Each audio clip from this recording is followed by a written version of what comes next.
भाटबटेनीको लुटपाटमा सत्तारूढ पार्टीको तपाईकै पार्टीको सहमहामन्त्रीको छोरा पक्राउ परेको छ। किन छोड्नुभयो तुरुन्तै?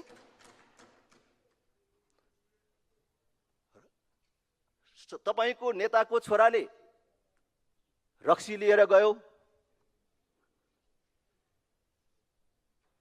उसले ल्याएको मान्छेले म रक्सी खान्न, मलाई कपडा काम लाग्छ भने कपडा लिएर गयो।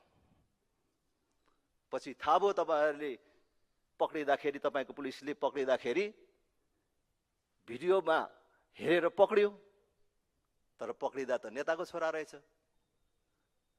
नेताको छोरालाई छोड्नुभयो। चैत 15 गते जुन घटना तिनकुनेमा घट्यो, तपाईहरुले एउटा भाष्य निर्माण गरिराख्नु भएको छ, राजावादीहरूको हिंसात्मक प्रदर्शन भनेर भनिन्छ। त्यो हिंसात्मक प्रदर्शन थियो भने, त्यो सुनियोजित रूपमा हिंसात्मक क्रियाकलापका लागि थियो भने आजसम्म तपाईहरुले प्रदर्शनकारीहरूबाट एउटा लाठीसम्म किन पक्रिनु भएन? मैले सार्वजनिक स्थलमा पनि सोधेको छु र आज यहाँ पनि सोध्न चाहन्छु। त्यो हिंसात्मक हुनको लागि त प्रदर्शनकारीहरूसँग बन्दुक हुनु पर्थ्यो, खुकुरी हुनु पर्थ्यो, उनीहरूसँग लाठी हुनु पर्थ्यो, ढुङ्गा हुनु पर्थ्यो। तपाईहरुले के पक्रिनु भयो त? अहिलेसम्म अनुसन्धानको क्रममा त्यस्ता केही चीजहरू फेला परे?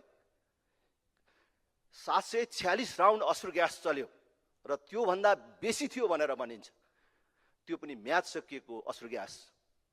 त्यो के दुर्गा प्रसाईले, रविन्द्र मिश्रले, धवल शमशेरहरूले चलाएको हो? प्रदर्शनकारीहरूले चलाएको हो? विभिन्न तहका गोलीहरू 250 राउन्ड भन्दा बेसी त्यहाँ प्रहार गरिएको छ। त्यो प्रदर्शनकारीहरूबाट कति राउन्ड चाहिँ प्रदर्शनकारीहरूबाट भएको हो? घरको ढोकामा छिर्दै गरेको, प्रदर्शन क्षेत्रबाट कयौं किलोमिटर पर र प्रदर्शनसँग कुनै सम्बन्ध नरहेका रेबिका खत्री लगाए र उसको दाजुलाई कसले गोली हानेको हो? र घर फर्कँदै गरेको सबिन महर्जनलाई कसले मारेको हो?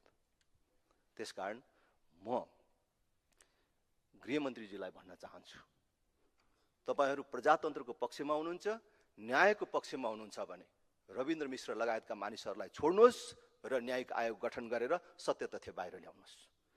हामीसँग त रेकर्ड छ गृहमन्त्रीज्यू, भाटबटेनीको लुटपाटमा सत्तारूढ पार्टीको तपाईकै पार्टीको सहमहामन्त्रीको छोरा पक्राउ परेको छ।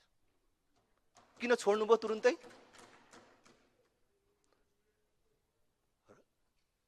तपाईको नेताको छोराले रक्सी लिएर गयो,